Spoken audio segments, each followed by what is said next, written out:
राधे राधे। आप सभी को प्रारब्ध क्लासेस में आपका स्वागत है। कैसे हो आप सभी? आशा करती हूँ आप सभी अच्छे होंगे और आपकी तैयारी बहुत अच्छी चल रही होंगी। हम इस क्लास में एमपी सेट और यूजीसी नेट को टारगेट करके तैयारी कर रहे हैं। तो मैंने आपको जो एमपी सेट 2022 का जो प्रश्न पत्र हुआ था उसका पार्ट 1 मैंने आपको सोल्व करवा दिया है। जिन विद्यार्थियों ने पार्ट 1 नहीं देखा है वो पार्ट 1 जाकर देखे। मैं पेपर हल करवाने का एक ही कारण है कि यहाँ से आपके 2 क्वेश्चन एग्जाम में बनेंगे। और पेपर कैसा आता है, किस टाइप के प्रश्न पूछे जाते हैं, किस टॉपिक से कितने प्रश्न बनते हैं, किस टॉपिक का कितना वेटेज रहता है। तो जब हम पुराने प्रश्न पत्र लगाते हैं तो उससे हमें एक सारी क्लियरिटी मिल जाती है कि प्रश्न पत्र कैसे बनता है और हमारा जो डाउट रहता है पेपर 1 को लेके वो भी क्लियर हो जाता है। इसलिए पेपर 1 के लिए मैंने 2024 का भी पेपर आपको सोल्व करवा दिया है और 2022 का भी मैंने पार्ट 1 करवा दिया है। पार्ट 1 आज हम कंप्लीट, पार्ट 2 हम आज कंप्लीट कर लेंगे।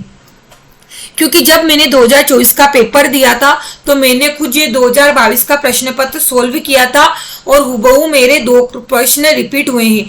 जो मैंने पार्ट 1 में आपको बताए हैं कि कौन से प्रश्न रिपीट हुए हैं और अभी हम पार्ट 2 में भी मैं आपको बताऊंगी।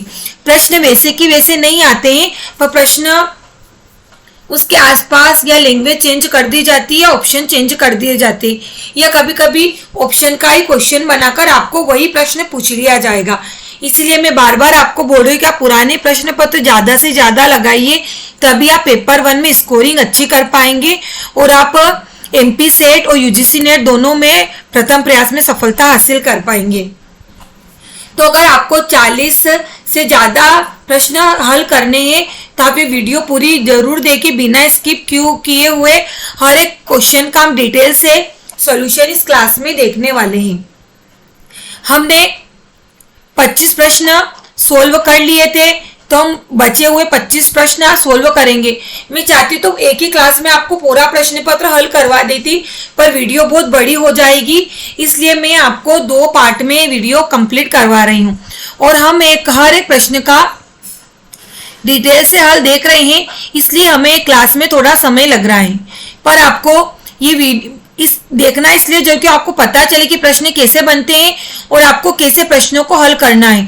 आपने देखा होगा कितने की आसान प्रश्न भी पूछे गए थे, जो हम हमारी सूझबूझ से, एक सटीक रणनीति से, एक विवेक का उपयोग करके हम आसानी से उन सरल प्रश्नों को भी कर सकते हैं। तो मैंने आपको बताया कि प्रश्न लगाना कैसे है, प्रश्नों को किस प्रकार ध्यान से पढ़ना है, ये सब चीजें मैं आपको बता रही हूँ। इसलिए आप ये वीडियो देखिए ताकि आपकी तैयारी अच्छी हो सके। 1 मिनट रुकिए आप ना।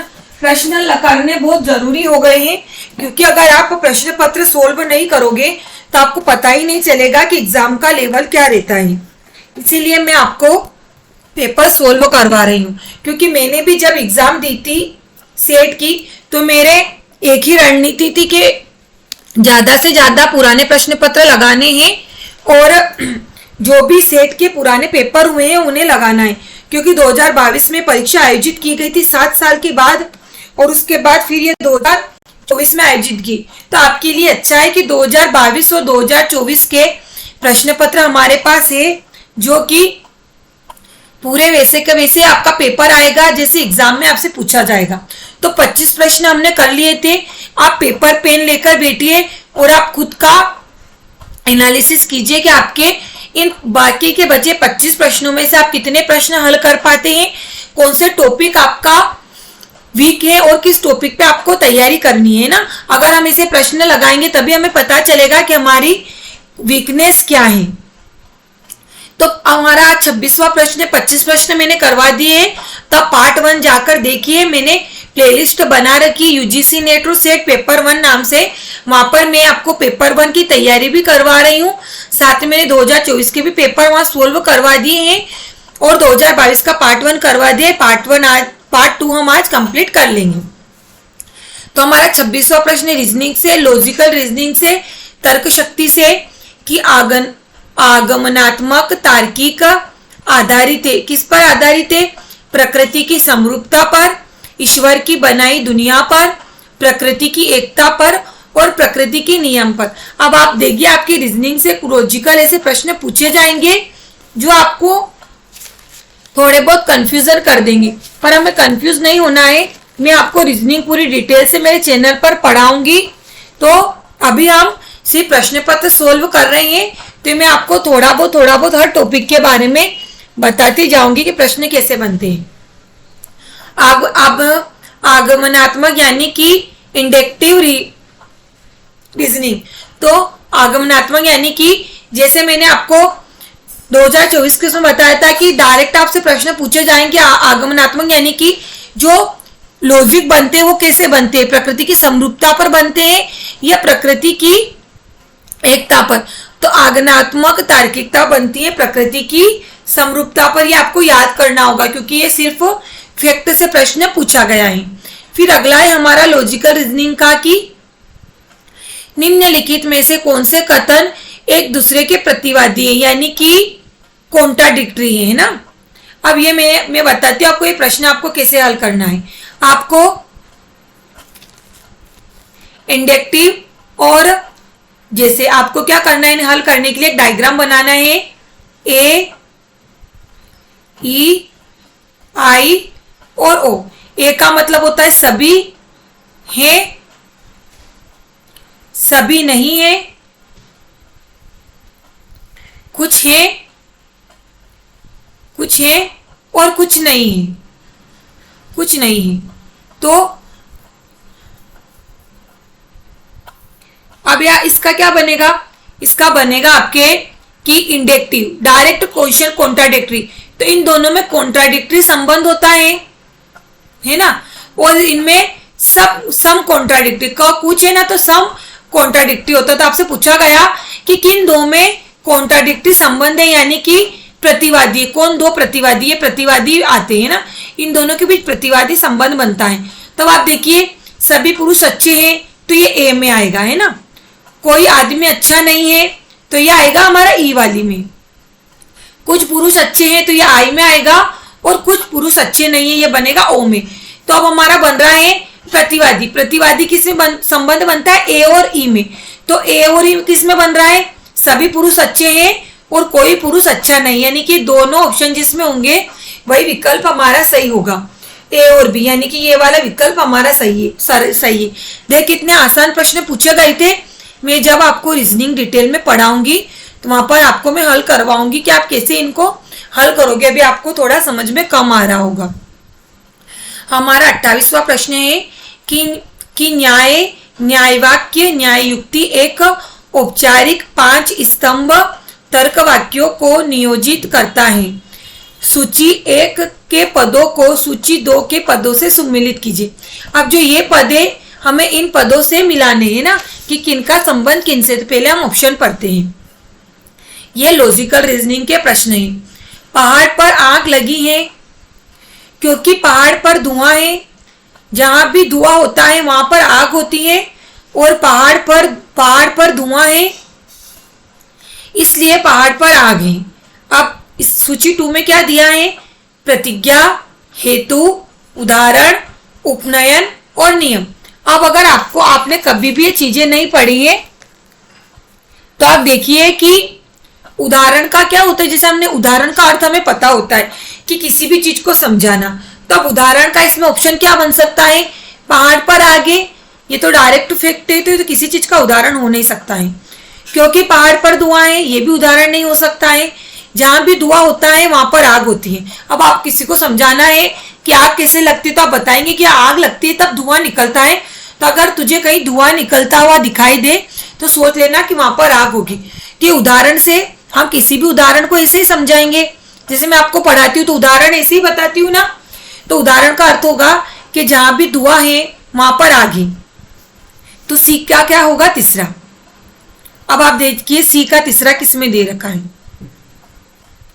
सी का तीसरा दे रखा है ए में, बी में और सी में, यानी कि डी वाला ऑप्शन हमारा नहीं हो सकता है। तो एक ऑप्शन हमने हटा दिया। अब हम देखते हैं अगला। अब मैं आपको बताती हूं कि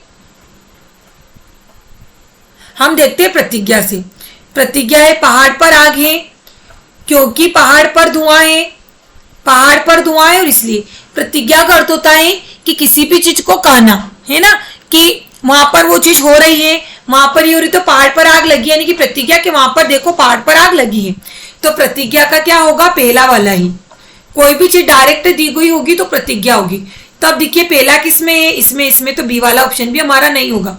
अब हम देखते हैं कि ये दो, हमें अब डी वाले, अगर हमें डी वाला पता होगा तो हम सही ऑप्शन लगा पाएंगे। डी से हमें पता चलेगा। डी का क्या दे रखा है, पहाड़ पर धुआं है, हेतु होगा, उपनय होगा कि निगम होगा, है ना।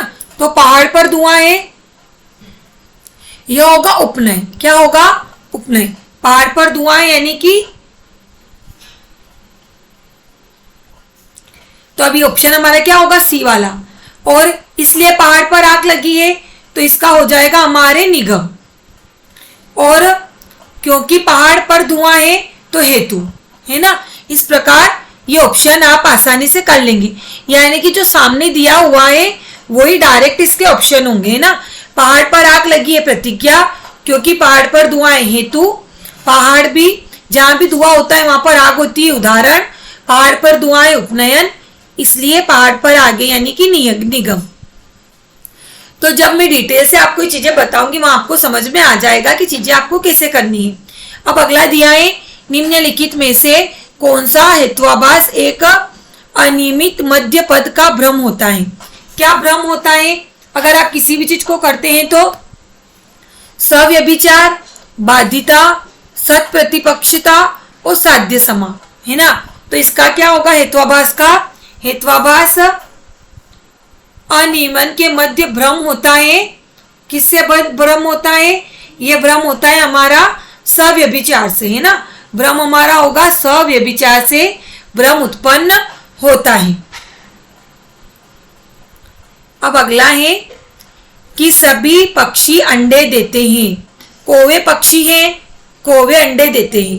अब ये कैसे बनेगा, पहले हमें देखना है सभी पक्षी अंडे देते, तो पक्षी बनाना है। सभी पक्षी अंडे देते हैं ना, ये हमारा बन गया। फिर कौवे पक्षी है तो यहां कर देना है कौवे, ये से बना दिया। कौवे पक्षी हैं, कौवे अंडे देते तो कौवे अंडे देते, तो एक बार मैं आपको बना के बताती हूँ। एक मिनट,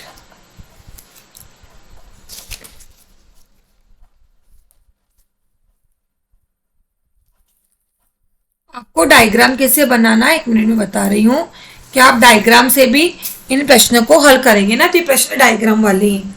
तो क्या दिया है, कौवे पक्षी है, तो कौवे पक्षी है ना। और क्या दिया कि कौवे अंडे देते, तो कौवे यहां पर है तो अंडे ये बन जाएगा हमारा पूरा वाला अंडे। अब सभी पक्षी अंडे देते हैं तो सभी पक्षी अंडे देते हैं ना, तो हमारा डायग्राम बन गया। अब इसमें क्या आएगा, आगमनात्मक, विवेचनात्मक तर्क, निगमनात्मक तर्क, ये और भी दोनों या नहीं, तो है ना। सभी पक्षी अंड पर कौवे अंडे यानी कि अंदर की तरफ बन रहा है, तो हमारा बनेगा निगमनात्मक। तो क्या बनेगा, आगमनात्मक बनेगा, क्योंकि पहले ज्यादा अधिक दे रखा है कि सभी पक्षी अंडे देते हैं ना। फिर कौवे पक्षी है और कौवे अंडे, यानी कि जब अधिक से कम की ओर कोई चीज होती है तो वह निगमनात्मक में आती है। और जब कम से अधिकता की ओर और होती तो आती है आगमनात्मक।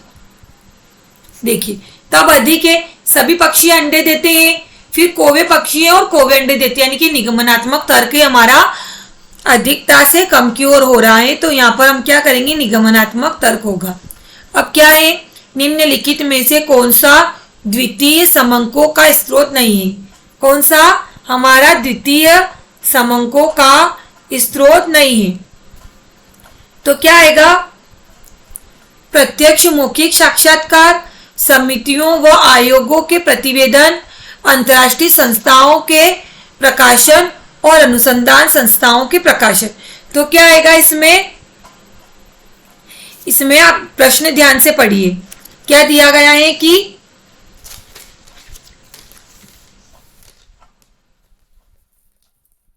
इसमें दिया गया है कि निम्नलिखित में से कौन सा द्वितीय समंकों में शामिल नहीं होता है ना।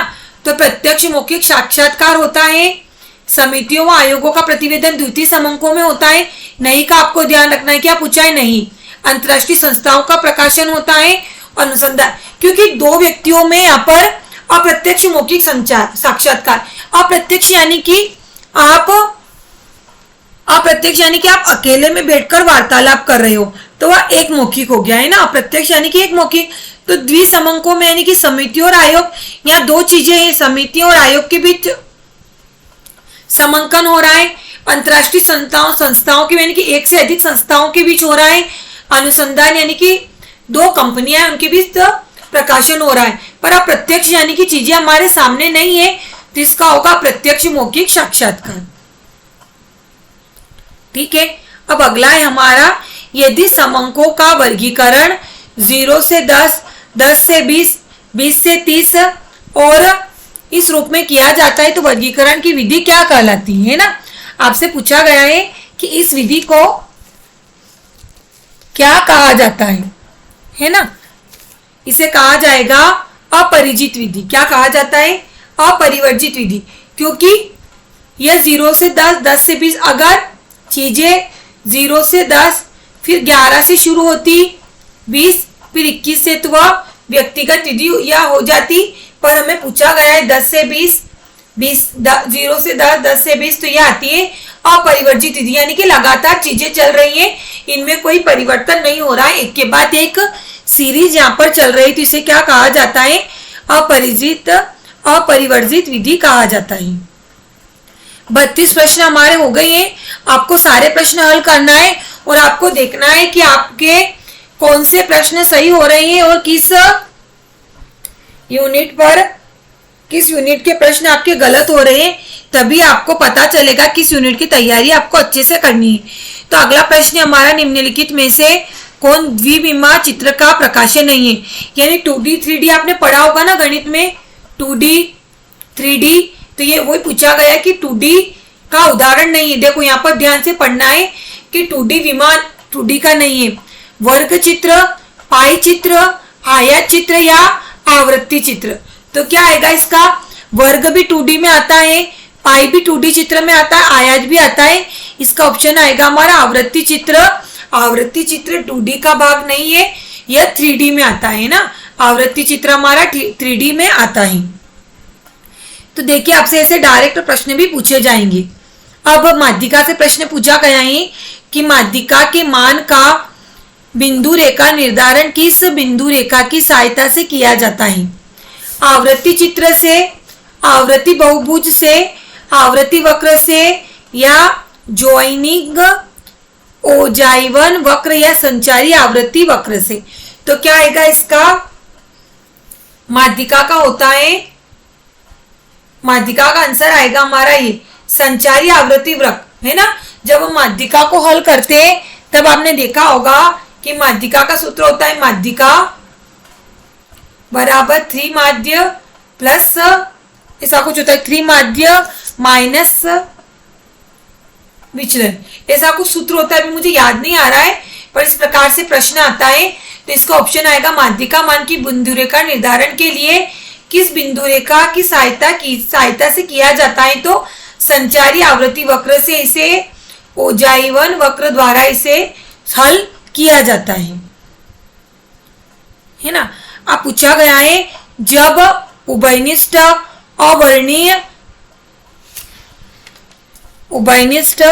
अवर्णीय अस्पष्ट हो जाता है तो इसका निर्धारण किस सूत्र से किया जाता है। यहाँ पे भी आपसे माध्यिका का सूत्र दिया गया है, तो क्या होगा इसका, ये डायरेक्ट सूत्र पूछा गया है। तो जो गणित के विद्यार्थियों के लिए माध्यिका, बहुलक, विचलन, ये सूत्र पढ़े होंगे। तो डायरेक्ट माध्यिका का प्रश्न पूछा गया है कि माध्यिका निकालने का सूत्र क्या है। तो जब उभयनिष्ठ जेट आवृत्ति अस्पष्ट हो तो इसका निर्धारण का सूत्र होता है 2z बराबर 3m माइनस 2x है ना। इस सूत्र होता है कि माध्य बराबर 3 माध्यिका -2 विचलन, है ना, ये सूत्र होता है। तो आपसे पूछा गया है, मोड मीडियम का सूत्र पूछा गया है कि माध्यिका माध्यिका, है ना, तो ये हमारी माध्यिका है, सॉरी विचलन का सूत्र है। ये मैंने थोड़ा गलत कर दिया, 1 मिनट और मैं आपको लिख करवा रही हूं।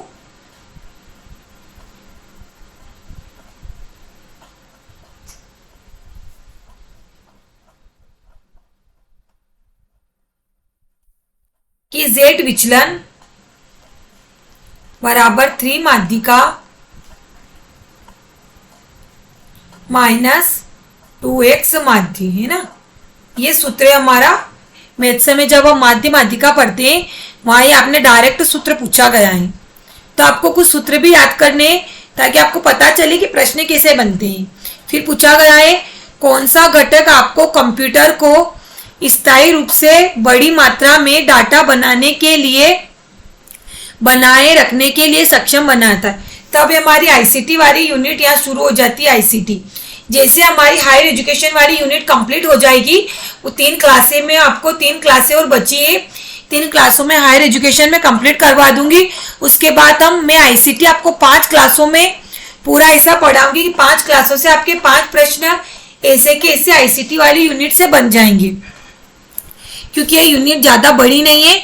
और इसमें कुछ आपको टॉपिक ही पढ़ने जहां से प्रश्न आपके डायरेक्ट एग्जाम में बनेंगे। अब देखिए मेमोरी से प्रश्न बनाए तो कौन सा घटक आपको कंप्यूटर को स्थायी रूप से बड़ी मात्रा में डाटा बनाए रखने में सक्षम बनाता है, यानी कि कौन सी ऐसी मेमोरी है जिसमें हम डाटा बड़ी मात्रा में संग्रहित कर सकते हैं, ना। यह प्रश्न पूछा गया है कि कौन सी मेमोरी आपको डाटा बड़े मात्रा में आप संग्रहण कर सकते हैं। तो क्या क्या क्या ऑप्शन है? केंद्रीय प्रसंस्करण इकाई सीपीयू, है ना, सीपीयू। देखिए सीपीयू का फुल फॉर्म यहाँ लिखा गया है, तो जिन विद्यार्थियों को सीपीयू का फुल फॉर्म नहीं पता है वो याद करें, क्योंकि सीपीयू का फुल फॉर्म भी पूछा जा सकता है। तो क्या है? Central processing unit. RAM, random access memory, storage device, इसे कहते हैं हार्ड डिस्क। इसे क्या कहते हैं? हार्ड डिस्क या रोम। तो सबसे बड़ी हमारा स्टोरेज होता है हार्ड डिस्क, सबसे ज्यादा हम हार्ड डिस्क में डाटा स्टोर कर सकते हैं। तो क्या होगा इसका आंसर? हार्ड डिस्क में हम सर्वाधिक डाटा स्टोर कर सकते हैं। आईसीटी का दूसरा प्रश्न है कि उस डिवाइस का नाम बताइए जो टेलीफोन लाइन में के माध्यम से कंप्यूटर को इंटरनेट से जोड़ता है। देखिए कितना आसान प्रश्न पूछा गया है। जिन विद्यार्थियों ने डीसीए पीजीडीसीए की तैयारी करी होगी या जिसने बेसिक कंप्यूटर भी पढ़ा होगा उसे पता होगा कि हार्ड डिस्क वाला भी बिल्कुल बेसिक कंप्यूटर से क्वेश्चन पूछा गया है और ये भी बिल्कुल बेसिक कंप्यूटर से पूछा गया है। तो हमें पता है कि दो टेलीफोन लाइनों के बीच, है ना, दो टेलीफोन लाइनों के बीच हम संबंध किससे बनाते हैं? मॉडेम से, है ना। यहां से क्या आएगा? मॉडेम। तो इस मॉडेम का फुल फॉर्म क्या होता है? Modulator, modulator, D modulator. आपको याद होना चाहिए कि मॉडेम का पूरा नाम क्या होता है? Modulator, D modulator. तो ये क्या करता है कि टेलीफोन लाइन के माध्यम से कंप्यूटर को इंटरनेट से जोड़ता है, यानी कि हम मॉडेम के माध्यम से हमारे टीवी को, कंप्यूटर को कनेक्ट कर सकते हैं। जो जैसे हम टेलीफोन लाइन से बात करते हैं तो वही सिग्नल हमारे कंप्यूटर तक पहुंचता है, फिर उस सिग्नल को वो हमारी लैंग्वेज में ट्रांसलेट करके डीमोड्यूलेट कर वापस सामने वाले व्यक्तियों को हमारा संदेश पहुंचाता है। तो मॉडेम का काम क्या है? संदेश को एक स्थान से दूसरे माध्यम द्वारा इंटरनेट के माध्यम से संदेशों को पहुंचाना।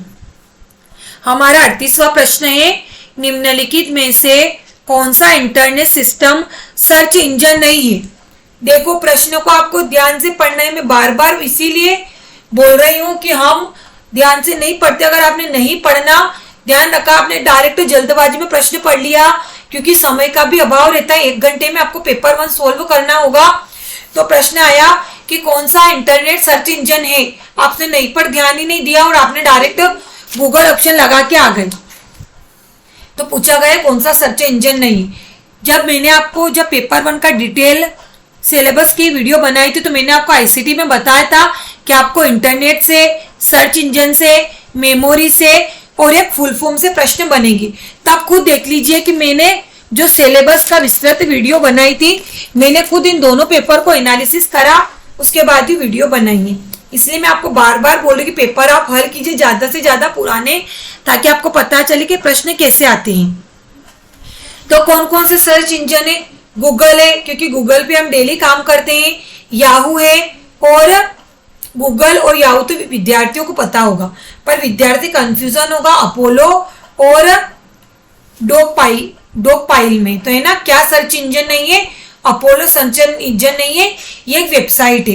तो मैं आपको जब आईसीटी पढ़ाऊंगी तो एक क्लास में सारे सर्च इंजन, सारे हमें वेबसाइट है और सारे सॉफ्टवेयर हम एक क्लास में पढ़ लेंगे, ताकि आपके डाउट क्लियर हो जाए और आप एक ही बीच में चीजें याद कर लो। क्योंकि एक प्रश्न आपने देखा होगा 2024 में भी सर्च इंजन से पूछा गया है, और एक प्रश्न 2022 में भी पूछा गया है, और अभी आपके 2025 में भी सर्च इंजन से एक प्रश्न 100% आएगा, है ना। तो मैं पढ़ा वैसे ही रही हूँ जहां से प्रश्न आपके बनेंगे। हमारा अगला प्रश्न क्या है? भारत द्वारा शिक्षा जगत के लिए सर्वप्रथम कौन सी सैटेलाइट भेजी गई थी? तो कौन सी सैटेलाइट भेजी गई थी सर्वप्रथम? शिक्षा के क्षेत्र में जब आईसीटी पढ़ा, मैंने सिलेबस बताया था, उसमें भी बताया था कि आईसीटी का एजुकेशन के रूप में उपयोग। तो ये प्रश्न वहीं से बना है। तो क्या है? सेट एडू, इनसेबिटी, एडुसेट और इनसेट सी। तो अब जब हम आईसीटी वाली यूनिट पढ़ेंगे तो हम क्या करेंगे कि जो भी अभी शिक्षा जगत में, ये शिक्षा के क्षेत्र में, हायर एजुकेशन में, स्कूल साइड में जो भी अभी सॉफ्टवेयर बने होंगे या वेबसाइटें बनी होंगी, तो हम एक साथ पढ़ लेंगे, ताकि आपके प्रश्न न पूरे हो जाए। क्योंकि करंट अफेयर भी पूछा जाएगा, और करंट अफेयर इन्हीं से संबंधित आपसे पूछा जाएगा, एक या दो प्रश्न। तो क्या भेजी गई थी? एडुसेट, है ना। एडुसेट जो सैटेलाइट है वह शिक्षा जगत में भेजी गई थी। तो हमें करंट अफेयर में भी अपडेट करते रहना है। तो मैं आपको एक क्लास में जो हायर एजुकेशन से संबंधित, इंटरनेट से संबंधित जो भी प्रश्न पत्र जो भी अभी हुए होंगे, इंटरनेट से संबंधित चीजें, आईसीटी से संबंधित, तो हम एक क्लास में पढ़ लेंगे। देखिए, मैंने बोला था ना कि फुल फॉर्म से प्रश्न आपका बनेगा, तो अब बन गया है। नेलपेट, NPTEL का पूर्ण रूप क्या है? क्या है? National programme on technology in building learning, national programming on technology in hostel lessons, national programme on technology embedded learning, national programme of technology in host learning. तो क्या आएगा इसका आंसर? आप बताइए अगर आपको पता हो तो। और आप है ना पेपर पेन लेकर बैठिए और खुद का एनालिसिस कीजिए कि आपके जो 50 प्रश्न है उनमें से कितने बनते, पिछले 25 प्रश्नों में से आपके कितने प्रश्न सही हुए और इसमें कितने प्रश्न सही हुए, तो आपको पता चलेगा कि आप कितने पानी में हो। तो क्या आएगा इसका answer? National programme of technology in host learning. तो है ना, आपने देखा होगा 2024 में यूआरएल से पूछा गया था, तो इसी प्रकार इसमें नेपटेल से पूछा गया। तो मैं क्लास में सारे फुल फॉर्म में आपको पढ़ा दूंगी, तो आपके सारे फुल फॉर्म कंप्लीट हो जाएंगे। अब अगला प्रश्न है हमारा, वर्ष 2010 से 2022 के बीच की अवधि में औसत वार्षिक वन क्षेत्र की निवल वृद्धि से संबंध में देश का वैश्विक स्तर पर कौन सा स्थान था? अब ये हमारी यूनिट आती है पर्यावरण से संबंधित, जो हमारी यूनिट है, ये प्रश्न आपका वहां से पूछा गया है। तो क्या स्थान है देश में भारत का वैश्विक स्तर पर औसत वन क्षेत्र में? ये 2010 से 2020 की जो वन स्थिति रिपोर्ट आई थी वहां से पूछा गया था। दूसरा, चौथा, पांचवा कि तीसरा? तो कौन सा स्थान है? तीसरा। तो पहला स्थान किसका है? पहला स्थान है चीन का, दूसरा स्थान है ऑस्ट्रेलिया का, और हमारा भारत का किसका स्थान है? तीसरा। तो ये आपको याद होना चाहिए, है ना, कि हमारे भारत का वन स्थिति रिपोर्ट में वैश्विक स्तर पर देश में तीसरा स्थान है। अगला क्या है? केंद्रीय विद्युत प्राधिकरण के अनुसार वर्ष 2029 से 30 के लिए कुल संस्थापित क्षमता को के इष्टतम मिश्रण में सौर एवं पवन ऊर्जा का संयुक्त अंश निर्धारित किया गया है। तो इसका क्या होगा, डायरेक्ट फैक्ट से प्रश्न पूछा गया है। तो 2029 से 30 तक कितना लक्ष्य रखा गया है सौर और पवन ऊर्जा के में, तो क्या रखा गया है, इसका आंसर आएगा आपका 51.41%। जब हम पर्यावरण वाली यूनिट पढ़ेंगे, इन्वायरमेंट वाली, तो मैं आपको ये चीजें जो फैक्ट हैं जहाँ से प्रश्न पढ़ेंगे मैं आपको वहाँ कंप्लीट करवा दूंगी, तो आप परेशान मत हो। मैं सारी चीजें आपको पेपर 1 में करा दूंगी।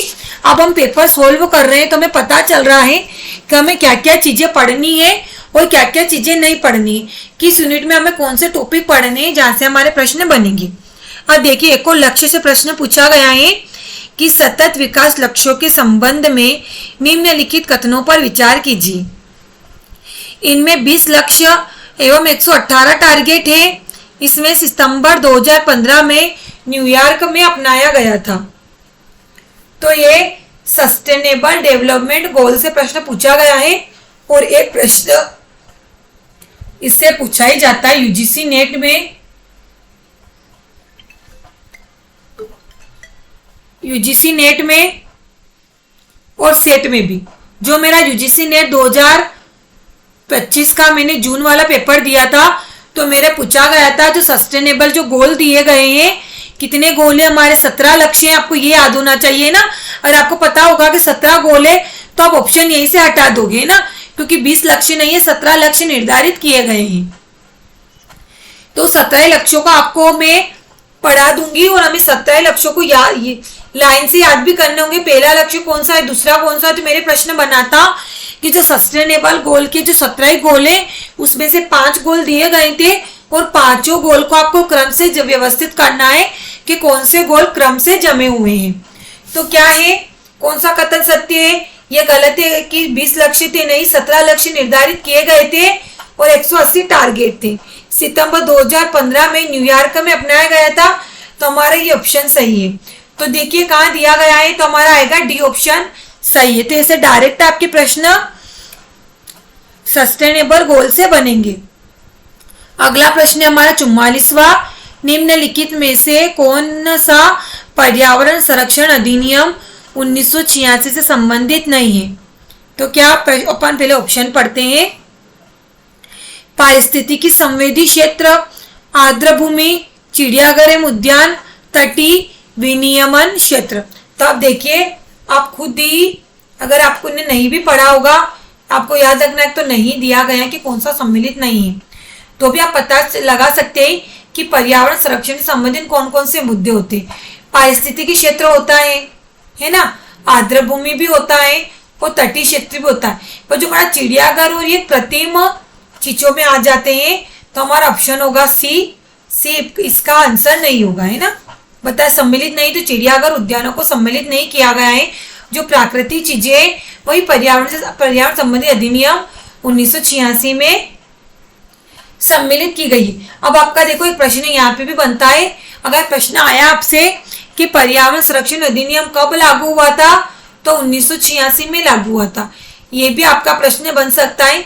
ऐसे ही घुमा फिरा के प्रश्न बनते हैं ना, तो आप देखना यूजीसी नेट में आपकी किसी ना किसी शिफ्ट में ये प्रश्न पूछा जाएगा। तो जो विद्यार्थी यूजीसी नेट की तैयारी कर रहे हैं उन्हें भी सेट का पेपर लगाने जरूरी है, क्योंकि सिलेबस सेम है। वो प्रश्न इन्हीं एग्जामों में से घुमा फिरा के पूछे जाते हैं। अब हमारा अगला प्रश्न है जैव विविधता पर कन्वेंशन सीबीडी के संबंध में निम्नलिखित पर विचार कीजिए। यह 29 सितंबर 1993 को अस्तित्व में आया था। इस भारत इसकी एक पार्टी है। भारत ने इस पर 1996 में हस्ताक्षर किए थे। अंतर्राष्ट्रीय जैव विविधता दिवस प्रतिवर्ष 22 जून को मनाया जाता है। तो आप देखिए इसमें कौन सा ऑप्शन आपका सही होगा।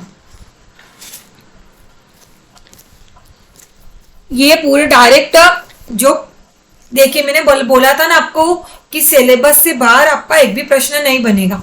तो हम जब जैव विविधता संबंधित अधिनियम पढ़ेंगे अनुच्छेद पढ़ेंगे तो मैं वहां आपको डिटेल में बताऊंगी। तो अब यहाँ पर क्या दिया गया है कि निम्नलिखित सही विकल्प चुनिए ना, हमें सही विकल्प बताने, जैव विविधता से संबंधित कौन कौन से विकल्प सही है। तो हमें पता होना चाहिए कि जैव विविधता, देखो अगर आपको पता है कि जैव विविधता दिवस कब मनाया जाता है तो आप इस प्रश्न को आसानी से हल कर लोगे। तो जैव विविधता दिवस मनाया जाता है 22 जून को, नहीं मनाया जाता है 22 मई को। कब मनाया जाता है? 22 मई को। तो तीसरा ऑप्शन, चौथा यहाँ पर दिया है, चौथा ये हमारा ऑप्शन नहीं होगा, ये हमारा नहीं होगा। अब इन दोनों में से एक ऑप्शन होगा। अब पहला इसमें दिया है, पहला इसमें दिया है, तो पहला हमको नहीं पढ़ना है। दूसरा और तीसरे में हम देखें कौन सा ऑप्शन हो सकता है। क्या भारत इसकी एक पार्टी है? और एक और दिया गया है चौथा, ये हमारा दिया गया है कि भारत ने इस पर 1996 में हस्ताक्षर किए थे। तो भारत ने इस पर 18 फरवरी 1994 में हस्ताक्षर किए थे ना। तो हमारा ये ऑप्शन भी नहीं होगा। तो हमारा सही ऑप्शन क्या है? सही ऑप्शन है ये, भारत इसकी एक पार्टी है और एक ये 29 दिसंबर 1993 को अस्तित्व में आया था, है ना। तो और भारत ने इस पर हस्ताक्षर किए थे 1994 में। अस्तित्व में कब आया? 29 दिसंबर 1994 को। ये आप है ना एक कॉपी में एक साथ नोट कर लीजिए। जैव विविधता से संबंधित कभी पूछ लिया गया कि जैव विविधता कन्वेंशन कब आई अस्तित्व में, तो 29 दिसंबर 1993 को। हस्ताक्षर कब किए गए? 22 फरवरी 1994। जैव विविधता दिवस कब मनाया जाता है? 22 मई को, है ना। और भारत इसकी एक पार्टी है। तो अगर हम इसे डिटेल में चीजों को पढ़ेंगे टू द पॉइंट, तो आप आसानी से प्रश्नों को हल कर लोगे। अब हमारा अगला प्रश्न है, निम्नलिखित में से कौन से पहले 3 विश्वविद्यालय थे जो 1857 के दौरान स्थापित किए गए थे। अब ये हमारी हायर एजुकेशन वाली यूनिट से प्रश्न पूछे गए हैं। उच्च शिक्षा प्रणाली, है ना। तो कौन कौन से बने थे हमें पता है, कलकत्ता, मद्रास और बंबई, है ना। क्या क्या बने थे? कलकत्ता बना था, मद्रास बना था, है ना, और क्या बना था हमारा? बंबई। तो देखिए कहाँ कहाँ पर है, कलकत्ता, बंबई और मद्रास। अब आपको ये भी याद होना चाहिए कि 1857। अब यहाँ दे दिया जाएगा जैसे क्वेश्चन कैसे बनेंगे। प्रश्न दे दिया गया कि कलकत्ता, बंबई, मद्रास कब स्थापित किए गए तीनों विश्वविद्यालय, तो 1857 को स्थापित किए गए। सबसे पहले इन्हीं तीनों महाविद्यालयों को स्थापित किया गया था, है ना।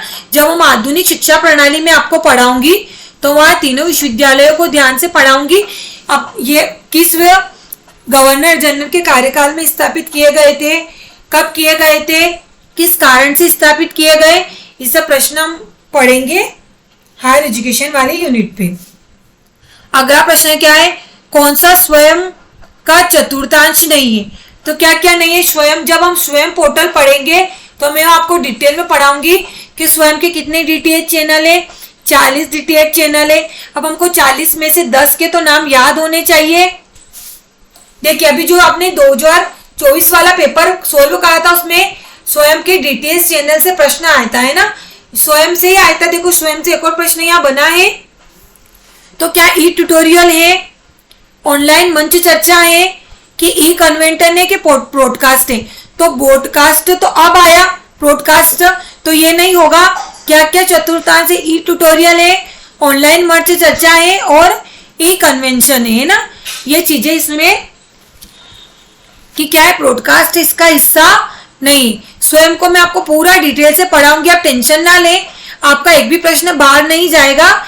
स्वयं प्रभा, ये सब चीजें हम पढ़ेंगे।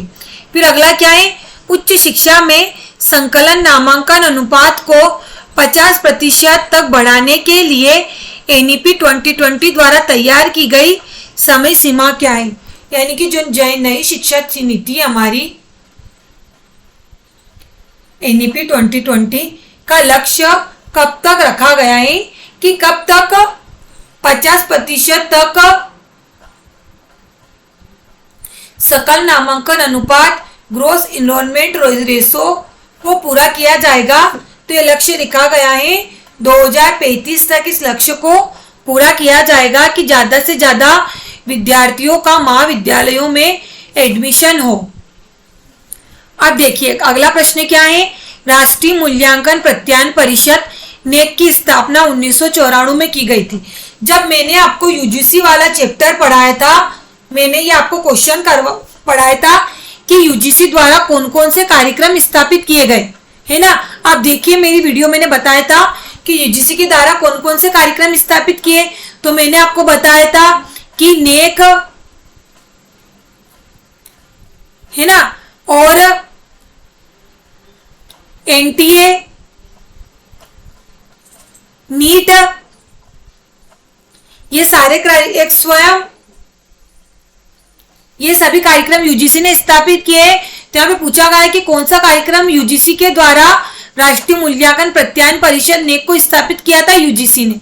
देखो मैंने जो पढ़ा है प्रश्न आपके बने हैं ना, तो मैं जो पढ़ा रही हूँ वहां से डायरेक्ट आपके क्वेश्चन परीक्षा में पूछे जाएंगे। तो नेक की स्थापना कब हुई थी? 1994 में, और यूजीसी के द्वारा नेक की स्थापना की गई थी। नेक का फुल फॉर्म क्या है?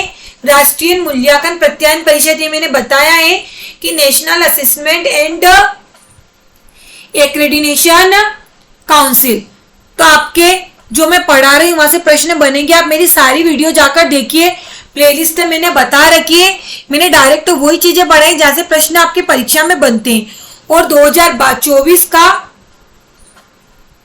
2022 का अगर आप चाहते हो कि आपका नेट और सेट क्वालिफाई हो जाए, और विद्यार्थी जो सीरियस है और जो चाहते सफलता लेना और असिस्टेंट प्रोफेसर बनना, तो वे दोनों पेपर सोल्व करें, एक बार छोड़कर 2 से 3 बार, क्योंकि आपके प्रश्न यहाँ से बनेंगे। मैं बार बार बोल रही हूँ क्योंकि मेरा अनुभव है।